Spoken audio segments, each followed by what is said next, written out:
Hey guys, well we are starting our day off here, and we got started at 6:25 this morning hiking, so pretty good. And it's about 8 o'clock right now, and it's felt wonderful out. It was actually pretty cold this morning. Had to wear my down jacket to start the day off, and it feels great right now. So I'm trying to get a few more miles in kind of before it gets hot. Since we're doing, gonna try to do 25 today probably. We've been doing pretty much 23s, 22s every day. So we've kind of slowed down a little bit because of just hearing that the trail is it's pretty much closed in Washington. So we're not really in a rush now. We're just gonna take our time and see if some of these fires can get put out. So this is what Oregon's been looking like this morning. Hard to see wildlife when you can't really see more than about 6 to 10 feet to your left and right. So we have loved Oregon so far though. Definitely a beautiful state, even with the smoke. We're at about 6,000 feet. I'll be back. Hey guys, well we're about at the same elevation right now as the highest elevation on the Appalachian Trail, which is 6,600 and something feet. We're at 6,700 feet right here. But I just wanted you guys to see kind of the difference. This is, I guess, a little bit higher for us lately. We've been more around 5,000 feet, 4,000 feet and lower. But this is pretty low compared to, 14,500 feet, which is what we were at on Whitney. So you get used to being at elevation on this trail. Definitely a huge difference from the Appalachian Trail. The highest points obviously are just in Smokies and down there in the southern section, and then up Mount Washington. So, and the Whites. But yeah, guys, that's what it's looking like. It's smoky back there. It's smoky everywhere. Keep going. Well, guys, this is really what's sad about the Pacific Crest Trail is you'll be hiking through forests like you guys have been seeing, and then you'll just come around. You'll go over the ridge to another side of the mountain, and it's just all burnt. And it's frustrating. I've heard a lot of different reasons from the locals out here since I've been hiking, especially in Northern California, about their reasons, what they believe the reason for these excessive fires. And I was actually pretty shocked to hear what a lot of the locals had to say. But I'm not going to get into that on my little YouTube channel. But it really stinks. This is something you don't have to deal with, obviously, really ever on the Appalachian Trail. And thank goodness. I'm glad we don't have the fires that they have out here. And this just points to how dry it is, which is another reason this trail is kind of miserable, just the lack of water. There are definitely, the high Sierra sections, the John Muir Trail, there's endless amounts of water. But everywhere else on this trail, it's usually, pretty good stretches. I mean, you'll have your sections where it's not too bad, but the majority of the time you are wondering how far is the next water source. It's pretty much everything you think about on this trail. So unfortunately you guys can't make it out through there, but we came up and over and were able to see due north, and we had a pretty good distance because we're at 6,600 feet, and it just looks like a massive cloud of smoke as far as you can see, and it's thicker than anything we've seen so far. So we're gonna see what's happening to our hike. Hopefully it gets cleaned up some before we get up there, get some of the fires under control. So we'll see what happens. But anyways, guys, looks like our afternoon in the sun just became worse with a burnt section like this. So it's gonna be a hot one. We'll get to it. So as you can see, we're climbing. We're at 6,900 feet. We're gonna be going up over 7,000, I think close to 7,500 feet before we start to go back down today. But as you can see, the trail is rocky. So a lot of rumors out there that the PCT isn't rocky and that it's very well graded because horses, you can do it on horseback. Let me just go ahead and kind of put a little bit of an end to those rumors. There are rocks Maybe not like on the AT, you don't have to climb, but there are rocks, like in Pennsylvania. And the trail can be very steep at times. You probably just don't have the elevation gain in the quick amount of time that you do on the AT, so kind of the difference is there, but this trail's a butt kicker and harder on the feet too. It's definitely not just dirt the whole time, but there is plenty of dirt to be found. Anyways, guys, I'm getting close to the top of this, so I'm gonna shut up and get hiking. Guys, well, I'm getting close to the top of this, I think. Of course, I'm coming around the corner here, so we'll see if I'm getting close to the top of it. It didn't look that big. I apologize for the wind noise. I know how to fix the problem, I just am in the mountains, so, and lazy when I get to town. Well, oh, it looks like almost a pass. Either we're gonna stay on this side of the mountain or we might go to the back side. My guess is we're just gonna continue along that way. There's a volcano back there, some lakes, all burnt section through there. Yeah. Luckily there's a great breeze right now, like you guys probably have just heard in this video. So it feels pretty good out here. And here's the rocks I've been telling you about. It's been pretty much a constant today. So anyways, guys, feet are a little sore, give you an update. Feet are a little sore. Got too big of socks on right now that I bought the wrong size, and suffering because of that. I got pretty much only like my third maybe blister, fourth blister on the hike, so but I might have a fifth one coming up right now too, it feels like. So that's kind of update on how I'm doing with my feet. But physically me and Two-Tone both feel good. We're just kind of a little down with the trail closure that could be coming up in front of us. I mean, I don't know if this camera could pick up on it, but out there in the distance, the darker it goes from light blue down, that's all smoke. So all smoke, and it's even worse over there. That's kind of where the direction we're heading. We're heading kind of northeast right now to go to Crater Lake. So we'll see what it's like when we get there, guys. But kind of stinks to have the trail possibly be ending this way. But who knows? I'm gonna just stay positive and keep hiking, and we'll see what happens when we get there. But back on the ridge line again here. We've just been kind of walking along this ridge. Here's the backside. Oh, okay, guys. I'm gonna get back to it, going up there. Well, guys, one of the coolest parts about hiking on the Pacific Crest Trail is when you come to a point like this, you can actually look back. The gravel, it goes right there. The trail is right across there. We came across that ridge line there. So, and then you can see the volcano that we were by yesterday clearly. But one of my favorite things is when you come up a trail like this and you literally cross the ridge and you have something that a view that you haven't seen yet.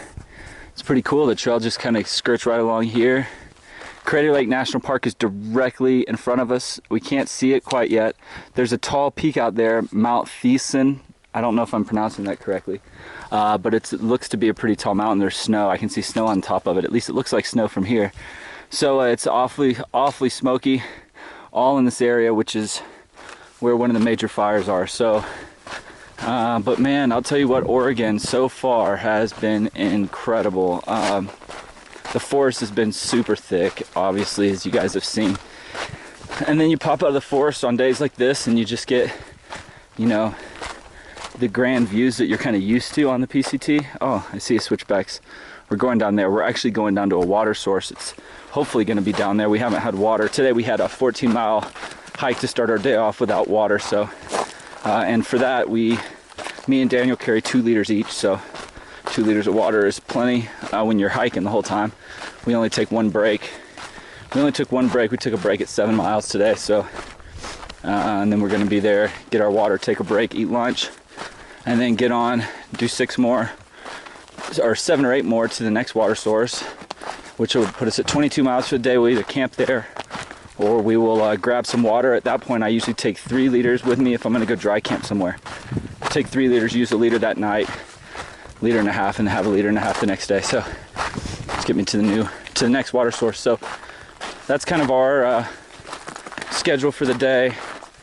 And it's only 12, and we will have done 15, or actually we will have done 14.5 miles when we get down to this water source in a half a mile. So not too bad today. We're averaging about 3.5 to 4 miles an hour. So anyways, as you can see, trail's gonna keep coming, switch back and down into the trees. And hopefully, actually I think we do go down substantially. So we're probably gonna be going straight down into the thick forest down there and either going that way around to Crater Lake or going kind of up and over. So we'll see what happens. I'll be back, guys. Well guys, we just got water in our hiking our last like few miles before we stopped to camp for the day. And then we're gonna be going into the Manzanima village, something like that. It's like, it's where the visitor center and kind of the official national park headquarters for Crater Lake is. So we've got 3 liters of water, no more water sources until we get there. So I think we'll have, right now we have about 23 miles, 21 miles to that place. So pretty good stretch with no water. But we're gonna hike a little bit longer and then pitch probably another 5 or 6 miles. Okay. Well, it's Thursday, August 27th, and as you can tell, I'm carrying two-tone Daniel's backpack here. Unfortunately, last night when we were setting up camp here in Oregon, Daniel broke his ankle or foot on a log, and unfortunately, his hike is over. So we are hiking on a side trail. We're in the middle of nowhere, just south of Crater Lake, about 40 miles south, 30 miles south of Crater Lake, 30 miles about, and we're taking a side trail, 7 mile trail. Hopefully it's not 7 miles long. We're gonna find out. It looks like there's a road not too far from here and a trailhead, so we're gonna get down there and get Daniel to the hospital, and then I'm gonna be trying to decide what I'm gonna do. Unfortunately, people have been quitting in Washington at the border because the fires are so bad, so much of the trail is closed. Some people are road walking 500 miles to the border, but I'm not going to be road walking. So if for some reason the fires are really bad and it's closed, then I'm going to just come back and do this another time. And it's not the way I wanted to end it, but you know, we'll see. But I'm going to keep my fingers crossed. The fires are getting better. Well, sadly, like I said, Daniel will be going home, but it was a great time out here, and I'm sure he'll come back out here and finish this too. But pretty cool last night. Daniel's last night on the trail here. We had wolves come through. As you can see, we are in just thick forest, and it goes forever in all directions, and it's pretty flat. We had 5 or 6 wolves come through. They weren't right at our camp spot, but man, they were loud and much different sound. The pack of wolves make a much different sound than a pack of coyotes. We had coyotes last night too, but we're used to those. Got some hair down here on the ground, interesting. But yeah, the wolves sound amazing. The forest sounded almost enchanting last night with the howling that went on for hours. Just kind of was keeping my fingers crossed that they didn't come down to our camp spot, which they didn't. So, and then this morning, 5 o'clock, coyotes just barking and fighting with each other. They've got a distinct sound. So we're used to coyotes, so just not used to wolves. I didn't even know there were any wolves in this area, but someone had mentioned that, and I was kind of surprised to hear that. So, anyways, guys, we are going to be trying to get to this road, and I'll be back to fill you guys in on what happens. Two-Tone's a little ahead of me. He got a little bit early start using his trekking poles. So anyways, guys, wish us luck. I'll be back. Well, we just got to the road. Luckily, it was only a 1 3/4 mile, but now we have to walk down this gravel road for a while, and his ankle or foot is pretty messed up, his right foot. So we're gonna get out of here eventually. So hopefully there'll be a car coming soon, but luckily we're going downhill most likely the whole way. So at least that's what we're gonna tell ourselves. Anyways, I'll be back later. Well, guys, we've been walking on the dirt road for quite some time now, and luckily everything on this at this trailhead is new and very nice. Even the road is very well graded, and They even have mile markers. As you can see, we're coming up on 1 mile 3. So we've been going for about 2.5 miles on the dirt road, and just under 2 miles to get to the dirt road. So by the time we're done today, we will have done about 7 miles. Daniel would have done 7 miles on a broken foot. Pretty hard to believe. We're hoping that we're going to see a car, but all I've been seeing is footprints of dogs. Coyotes or wolves, I'm not really sure which one, but considering we heard so much last night, it could be both, who knows. But this is definitely a lot of wildlife in this area for sure. I mean, as you can tell, there's just, the forests are just ridiculous. There's water right over here too, so pretty amazing out here in Oregon, I will say. Okay, I'm gonna keep going. Hey guys, well, I just walked 6 miles from the trailhead. We've gone almost 8 miles now total from the PCT to try to get Daniel some help. He's way behind me, just taking it really, really slow. Unfortunately, when we get down here, the road I was hoping was going to be a paved road is another dirt road. We actually came from over there, and this section's closed. Get down here to a closed road, not really what we were hoping for. It's a bridge over here that is, I guess, just really old and needs some repairs, but it looks like I'm about to go into kind of farmland, so let's just really hope that I see a car, because it's really hot out here. But we need to hopefully find a car and swing back and get Daniel. But yeah, this is turning into quite a little adventure. I'm sure it's not pleasurable at all for Daniel right now. I'm sure he's in a lot of pain, so I'm gonna try to get to some people as quickly as possible. So anyways guys, I'll be back as we continue to try to get off the PCT. This is what it's like when something happens on the Pacific Crest Trail. It is way more secluded. We are lucky to even have this trail intersect that brought us down here, because there's a lot of sections through the PCT where if you were to get injured, you'd be in some trouble. So anyways guys, I'm gonna keep going and I'll be back. Well, we are here in Klamath Falls at the creamery. It's an old creamery that's now called Klamath Basin Brewing, and this is an old building that was built in 1935. Pretty cool. So this is our last stop here before Daniel heads to Pittsburgh with Kelly. Kelly's gonna be here in an hour or so. Go Falcons. So we are heading southbound right now, straight towards Mount Shasta. We weren't even going to go this direction, but the energy field from Shasta is literally drawing us there. We don't even know what's happening right now.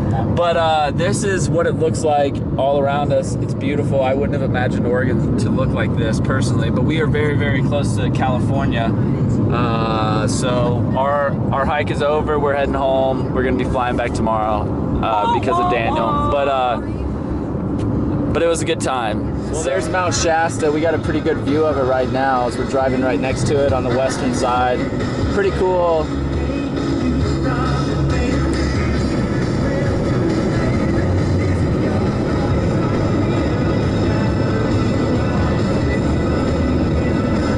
Turn that music up.